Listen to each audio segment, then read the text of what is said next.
And you ask, how many times do we have to say we don't want wolves? My answer is just one more time than they say they do want wolves. The work of the world is as common as mud. You know, this isn't sensational work. It is the slow grinding process of public participation and grassroots democracy. At last a choice was made.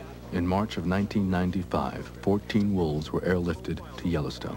The hard choices for me have been coming to decisions like, do we need to kill wolves?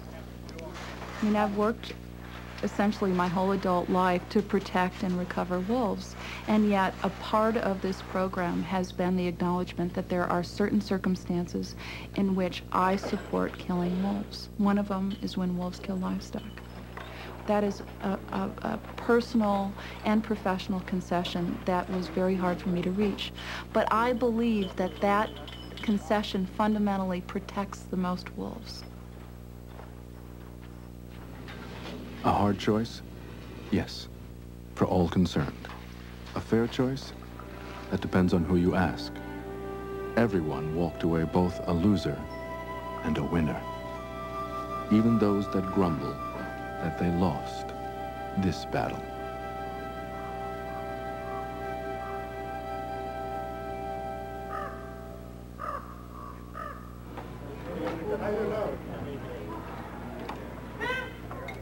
Lunchtime discussions at Gallaudet University for the Deaf in Washington, D.C. are conducted in American Sign Language, ASL. Students look at who is talking. Most conversations are direct. There are few wasted gestures. Our language is really a cultural thing. We don't go on to discuss other things. We just get to the point and that's it. I'll let you know what I think or tell you what I want to know immediately. We can discuss it and get over it. Issues are on the table. Everyone can see what everyone is saying. That is, unless someone is whispering. How do I whisper? Well, like you do. How do you whisper? Same thing. We sign smaller.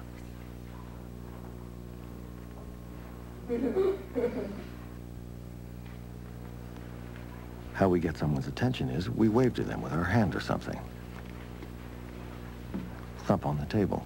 Some people look at it and say that's really inappropriate. But to us, it's just fine. Again, when we look at what it creates, what we mean by language, those other modes don't do it. They're invented systems. While the Student Council wrestles with whether or not to adopt ASL as the official language of the school, the debaters are aware there is a larger issue. Should deaf children first be taught to sign or speak? ASL is a visual language, and it's our primary language. It's what deaf people everywhere use. That's not true. Is that what you're saying, all of us? That's not true. Signing is easier to learn, much more expressive, and leads to unity, but sets the deaf apart. Speaking is tougher to learn. It involves them in the mainstream, but puts the deaf at a disadvantage. Yeah, but signing and speaking at the same time doesn't make any sense. You can't speak English and Spanish at the same time. What is the most important thing that America holds dear to itself? It's the whole notion of freedom and the freedom of choice, right? Freedom, limits, choices. They are a package deal in our democracy. I think we do need to do this because the kids are our future. We want to be able to enable them to go on to brighter futures. Now, today is her birthday, right? Your birthday's today. How old are you? I'm 8. 8. Boy, she was already 7, now she's 8. Now we all want to sing to her. When I say 1, 2, 3, we'll sing happy birthday to her, okay? 1, 2, 3.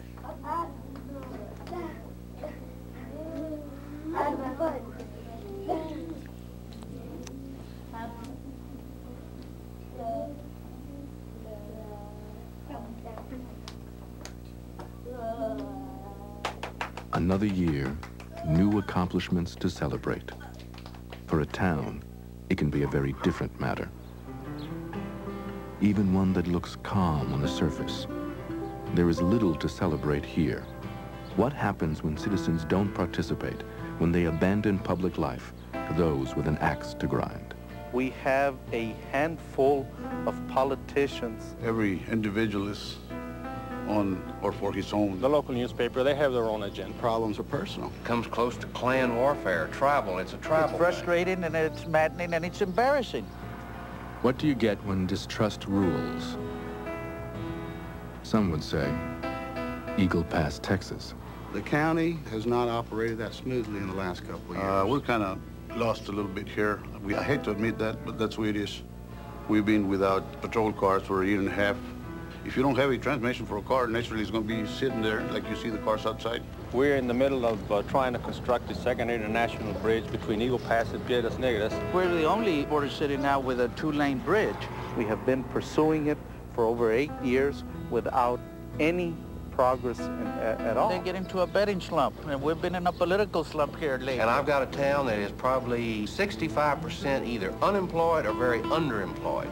We're not politically mature. There's no common sense. Like diapers, politicians have to be changed once in a while, and for the same reasons. For years, political factions in Eagle Pass have concentrated on stopping each other, rather than facing the larger issues and working together to help the community. Now, if everybody wants to sit back and say, I don't want any part of it, I want to do my thing, leave me alone, well then, I think they have the kind of community that they deserve. There's a little bit of Eagle Pass in every town. When there's too much, the whole system comes crashing down. It happened in Chelsea, Massachusetts. It's a stone's throw from Boston, just across the river, a little city of 30,000. Chelsea's my hometown. We were here 4 years before the Pilgrims. A lot of history here. A lot of Louis Meyer, Barbara Stanwyck, Horatio Alger. They're all from Chelsea. Chelsea is so American, with every race, color, creed. We're the United Nations here. It's 1 square mile. Everybody knows each other. If you can assimilate, you can have a very happy life here.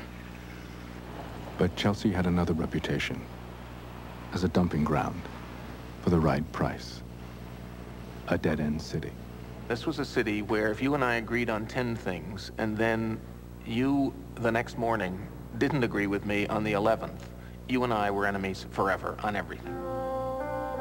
Mayor after mayor after mayor admitted to taking bribes, and new scandals were revealed in each day's newspaper. The citizens of Chelsea almost lost hope. This is a city where a president gave a bookie a presidential pardon. This is a city where one bar was laundering $6 million in money. As Chelsea headed for bankruptcy, the state of Massachusetts made the hard choice. It put the city in receivership, installing an outsider to run the city. This stopped the city's downhill slide, but put democracy on hold.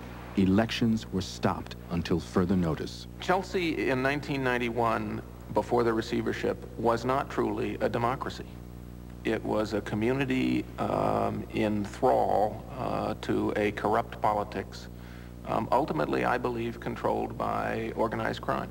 When you stop and think that you have to come into Chelsea and rejuvenate it, so to speak, naturally, it's like having your mother-in-law come into your house and telling you how to do. That's how a lot of people feel.